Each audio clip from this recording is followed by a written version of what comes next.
And now we teased it earlier on this morning. Now it's time to welcome everyone's favourite Premier League wind-up merchant to the show.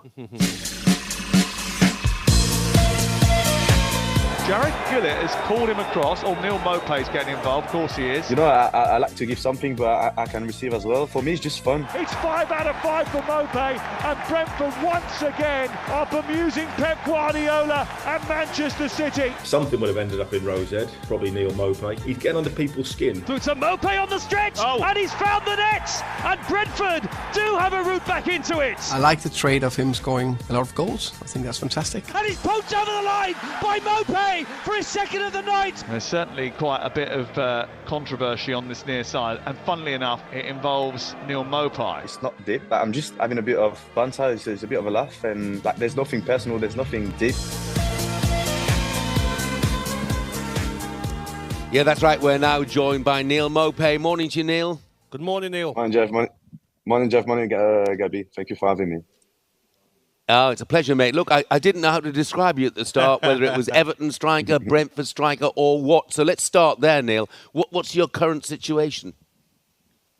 I think it's pretty simple. I was on loan at Brentford last season.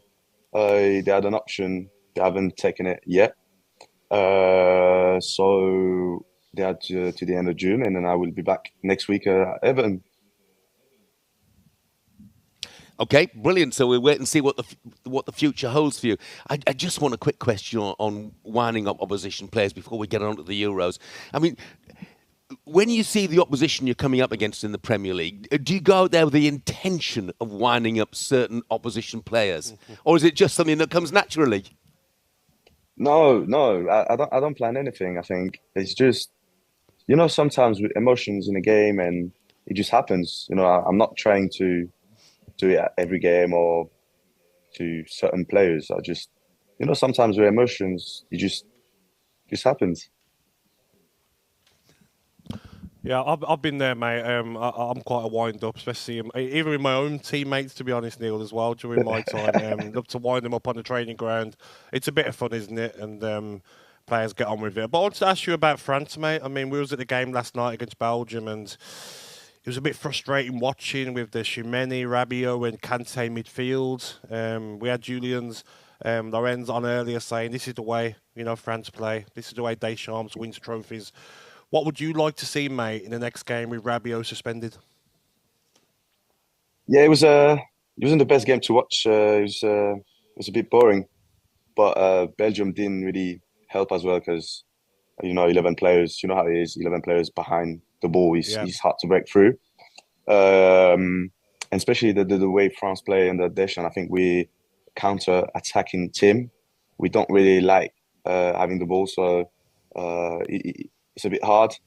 And that's the way we play. You know, we pretty strong defensively, and we hope for one player to create something.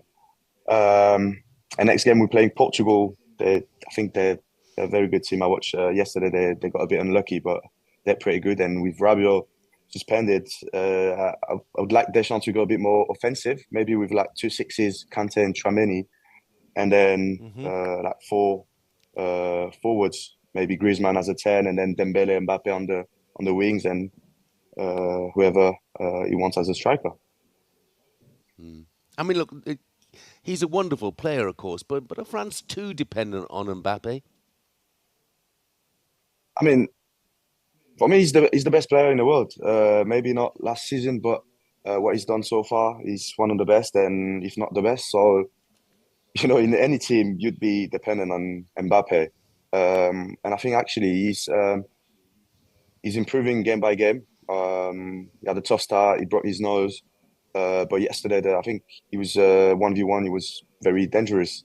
But they were always double up on him. So it's not easy, but he's our main player. And if we want to win, we need him to perform well.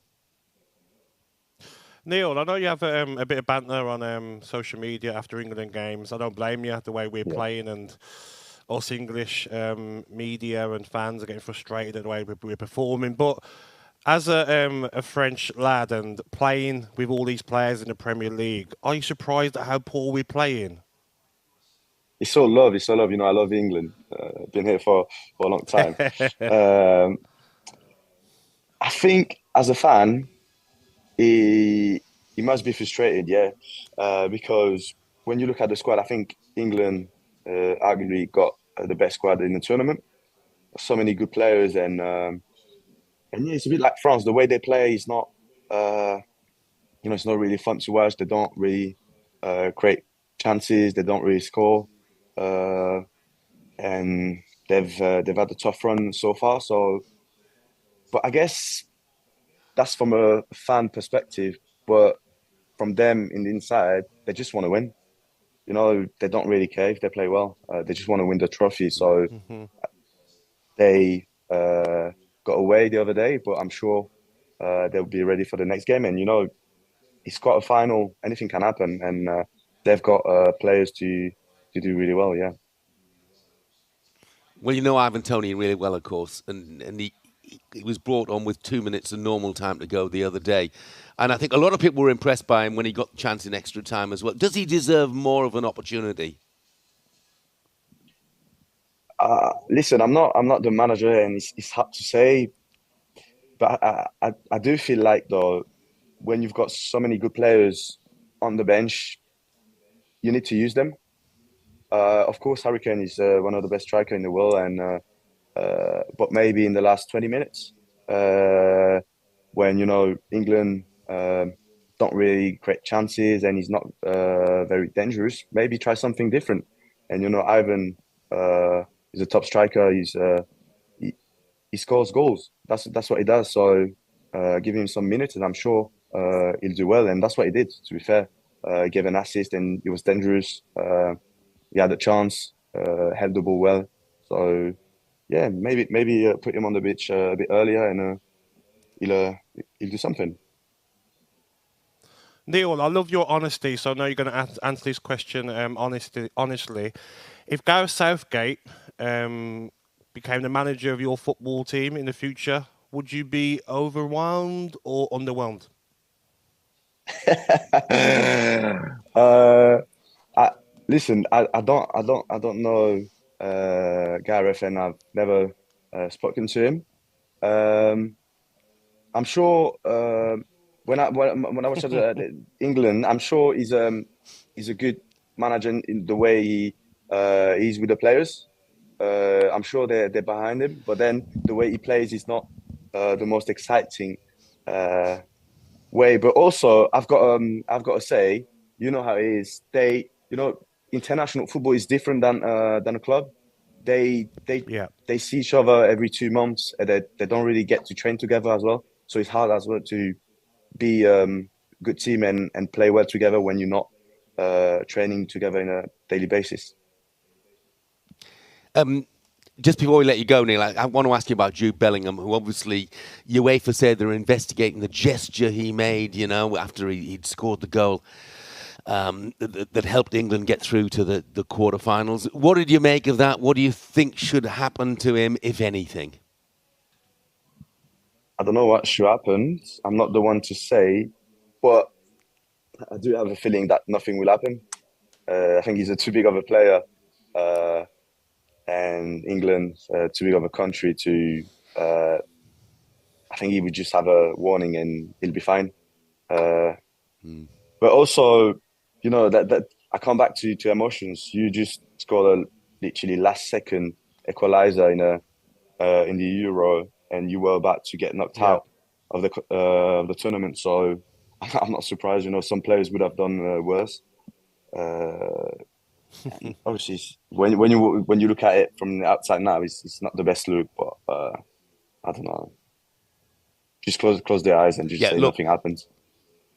Yeah, I mean, you're talking about emotions there as well, and Cristiano Ronaldo is getting battered in certain quarters for, you know, his tears after missing the penalty. Have you ever been in tears on the pitch, Neal? I don't remember, maybe, but I don't really remember. But there's no shame in crying. You know that's what sometimes annoys me. You know, I think football fans or people in general, they want footballers to be normal people. And sometimes they say, "Oh yeah, they're superstar. They don't care about the world we live in, blah blah blah. And then when arguably the biggest player in the world or the football has ever had cry on the pitch because he's got emotions, everyone's on him. So I don't really get that. It's normal, you know. He missed the pen.